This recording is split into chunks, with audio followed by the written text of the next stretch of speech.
daawwattootaaf hordoftoota irratti biyyoolessa Oromiyaa jaalatamoo addunyaa maraayyuu cufkeetteettanii karaa TV irratti biyyoolessa Oromiyaa akkasumas raadiyoo irratti biyyoolessa Oromiyaa YouTube chaanaalii heennaaf karaa Telegiraamiitiin nu hordofuu jirtan bagguyyaa seena qabeessa ayyaan gootota Oromoo eebli 15 barkum 2022 isaniin gahe akkasumas waraan bilisummaa Oromoo umnaddaa barkum 2022 eebli 15tiin isan gahe saniin jecha arra eebbahan ilaalchisuun uummati Oromoo bihee safalaa sadarkaa adda addaa jiran dhufanii guyyaa gootota Oromoo eebli 15tiif akkasumas waraan bilisummaa Oromoo kana waraan bilisummaa Oromoo zoon hibbaa waliin dirree irratti argamanii kabajuu jiranii waan kanaan ilaalchisee keessummoota keen tokko isanii dubbifna itti dhiyaadha jalqabaa jaalsaamiyaan dhuftee asitti argamti keessummooti heen akkuma isan gartan kana biyyoota adda addaa irraa gad dhufanii waraan bilisummaa Oromoo zoon hibbaa waliin kabajuu jiranii jaalsaamiyaatti san dabarsaa akkaataa itti dhuftee fi waan ayyaana ilaalchiste isanii haa ibsitu. Jaalsaamiyaa baga nagaan dhufti siin jenna. Baga nagaan nu eeddan ulfaadhaan isiniin ja'a. Ayyee asii dhufte hunoo waraan bilisummaa Oromoo akkasumas guyyaa gootota eebli 15 barkum 2022 akkanaat waraan bilisummaa Oromoo waliin kabajuu jirtanii akkamitti as dhuftanii asii dhuftanii maati isanii dhagaa. Duraan dursa Oromoon maal ja'a bakka garaan jiru miilaan nama geessa bakka garaan didu miilaan nama dheessaa ja'an garaan keenya waan as jiruuf dhufne cufa dura ummata hawaasa Oromoo naannawa kanaatiin galatoonfachuu barbaada. Hawaasni Oromoo naannawa kana waraana bilisummaa Oromootii hojii aarsaa guddaa kafale. Aarsaa guddaa lubbuu itti kafale garuu waraanni bilisummaa Oromoo dadhabutti rakkatutti rakkoo san cufa keessa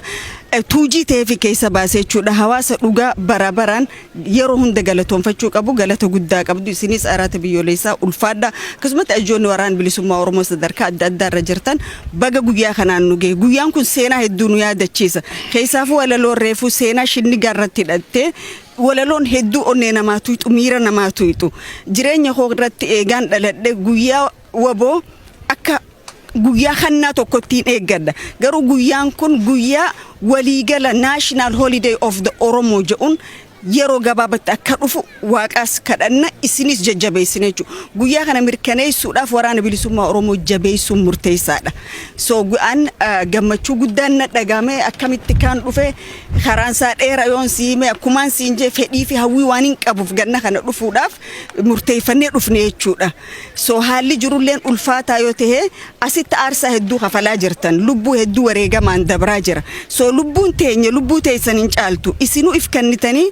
asitti dirqama kana fudhachaa jirtan dirqamni isin fudhachaa jiran dirqama saba Oromooti tokko Oromootirra dirqamaa jira jechuudha ala teenye woboo jechuu odoon ta'in dhufnee halkan tokkollee bullee jiruu fi jireenya woboo laaluun nurra jira hoggaas nu dhagaama jechuudha biyya tana bilisoomsu rabbi wajjin isini garuu takkee keessaniitu lubbuun bilisummaa san arka hedduun keenya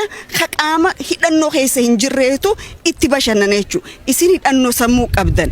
hidhannoo qaamaa qabdan nuti hidhannoo sammuu qabna isinis hidhannoo mudhii jabeessa nuti hidhannoo sammuu jabeessine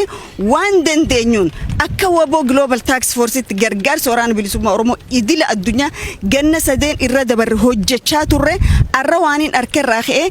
wanni nuti hojjennu dhibbarraa dhibbatti akka ol ka'u waadaan galuu barbaade jechuudha. Nu cufti waboo Task Force keessaa dhufne nuti waboon nuuf jiruuf jireenya keenya waboon agartuu ija saba Oromooti murteessaa qabsoo bilisummaa Oromooti impaayira Itoophiyaa ka afaan qawweetiin jaarame wabootu afaan qawweetiin diiguu danda'e waboodhaaf nuti galaa ta'uu nurra jira bakka isin rakkattan bakka irrinni keessa mul'atetti yeroo hunda za'a 24 isin cina jirra isin wajji dhaabbanna wareega lubbuutillee barbaachifnaan jabaadha isin ummata Oromootiif kannaadha. Gift from the God akka faranjiin jettu kannaa waaqni ummata Oromootiif isin kanneen onnee teenya keessa jirtan jaalala guddaa isinii qabna kabajaa guddaa isinii qabna reefa odoon taa'uun jee dargaggoota hoggaan asii arku miira namaattu qabeeta an dargaggoota lama manaa qaba baratanii bashannanii jiraatan arra guyyaan galarraa inje guyyaa tara sadii idda nyaatan taraa takka deebisuu qaban nyaata isaanii ilmaan namaati kun joolleen tun sabaaf lubbuu if kennite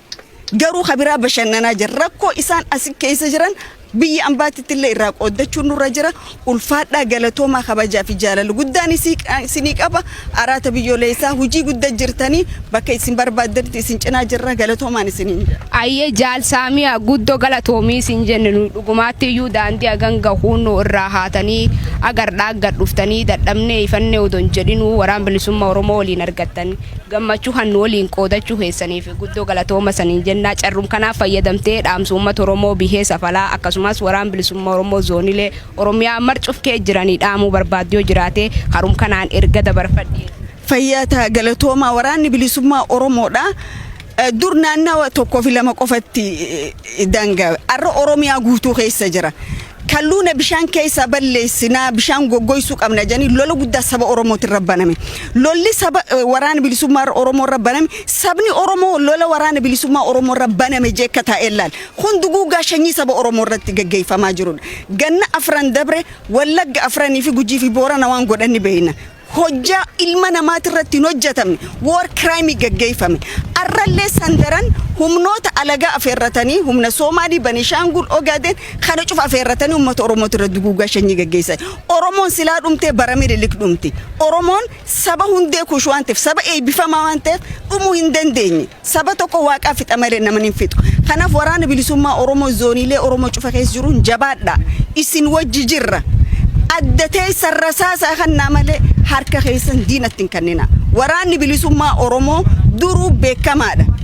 bara joollumaatiin ka beeynus bara dargaggummaa keessa gaafa beeynus waraanni bilisummaa Oromoo waraan akka laafu diina jilbiffatu miti jilbiffatee illee beeku waraanni bilisummaa Oromoo silaa badee gaafa dargii bada gaafa mallas bada dhuga qabna haqa qabna Gondarin dhayne nuti Maqaleen dhayne Oromiyaa dhaqa falmachuu jirru Oromiyaa falmachuuf fufi qabsoonteen itti fufti waraanni bilisummaa Oromoo gudina warta Oromiyaa cufa keessa jirtan isin waliin jirra isin wajji jirra jajjabaadhaa waaqni isin wajjaato adda teessan adda leencaa godhu injaa ulfaadhu jaalati. Ayyee jaalsaamiyaa guddoo galatoom.